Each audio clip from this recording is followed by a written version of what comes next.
Hi everyone, welcome to Aarthi's kitchen and vlogs. ഇന്ന് നമ്മൾ കാണാൻ പോകുന്നത് ചപ്പാത്തിയുടെ സൈഡ് ഡിഷായ ഉരുളക്കിഴങ്ങ് സബ്ജിയാണ്. അത് എങ്ങനെയാണ് ഉണ്ടാക്കാൻ പോകുന്നതെന്ന് നോക്കാം. ഉരുളക്കിഴങ്ങ് സബ്ജിക്ക് ആവശ്യമായിട്ട് 3 ഉരുളക്കിഴങ്ങ് കട്ട് ചെയ്തെടുത്തിട്ടുണ്ട്, 4 പച്ചമുളക്, 3 സവാളയും കട്ട് ചെയ്ത് എടുത്തിട്ടുണ്ട്. ചീനച്ചട്ടി അടുപ്പിൽ വെച്ചിട്ടുണ്ട്. അതിൽ 3 ടേബിൾ സ്പൂൺ എണ്ണ ഒഴിച്ചു കൊടുക്കാം. വെളിച്ചെണ്ണയാണ് യൂസ് ചെയ്തിട്ടുള്ളത്. അതിലേക്ക് 1/2 ടേബിൾ സ്പൂൺ കടുക് ഇട്ട് കൊടുക്കാം. കടുക് ഒന്ന് പൊട്ടട്ടെ.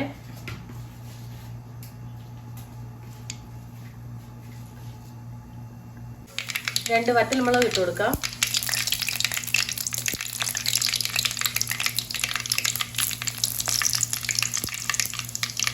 കുറച്ച് കറിവേപ്പില,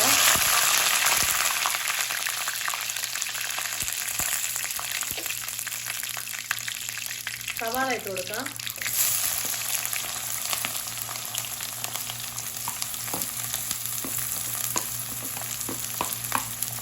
കട്ട് ചെയ്ത് വെച്ച് പച്ചമുളക് ഇട്ട് കൊടുക്കാം.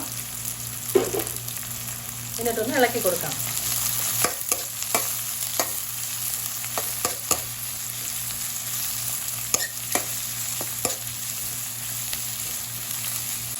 സവാള കളർ ചേഞ്ച് ആവണമെന്നൊന്നുമില്ല. എന്നിട്ട് നമുക്ക് ഉരുളക്കിഴങ്ങ് ഇട്ട് കൊടുക്കാം.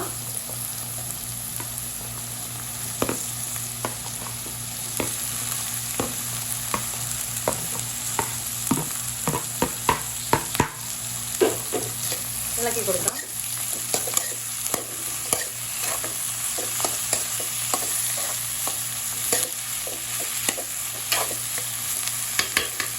ഇതിനെ കുക്കറിലോട്ട് മാറ്റി കൊടുക്കാം.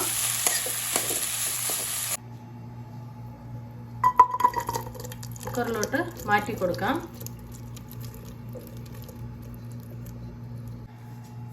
ആവശ്യത്തിന് ഉപ്പിട്ട് കൊടുക്കാം. എന്നിട്ട് 1/2 ടേബിൾ സ്പൂൺ മഞ്ഞൾപ്പൊടി ഇട്ട് കൊടുക്കാം.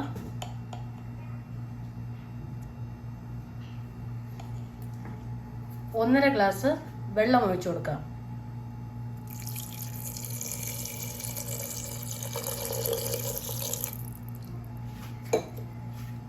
ഇതിനെ അടപ്പിനെ മൂടി വെച്ച് വേവിക്കാൻ എടുക്കാം. ഇതിലൊരു 3 വിസിൽ വന്നാൽ മതിയാവും.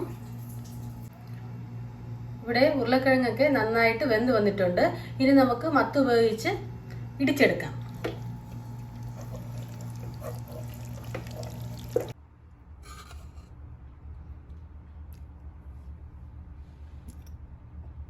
ഇവിടെ അടിപൊളിയായിട്ട് ഉരുളക്കിഴങ്ങ് സബ്ജി റെഡി ആയിട്ടുണ്ട്. എല്ലാവരും ഒന്ന് ട്രൈ ചെയ്യണം, എന്നിട്ട് ഫീഡ്ബാക്ക് അറിയിക്കണം. ഈ വീഡിയോ നിങ്ങൾക്ക് ഇഷ്ടപ്പെട്ടിട്ടുണ്ടാവുമെന്ന് ഞാൻ വിചാരിക്കുന്നു. ഇഷ്ടപ്പെട്ടിട്ടുണ്ടെങ്കിൽ ലൈക്ക് ചെയ്യൂ, ഷെയർ ചെയ്യൂ, കമൻറ്റ് ചെയ്യൂ, പിന്നെ മറക്കാതെ സബ്സ്ക്രൈബ് ചെയ്യൂ. Thanks for watching.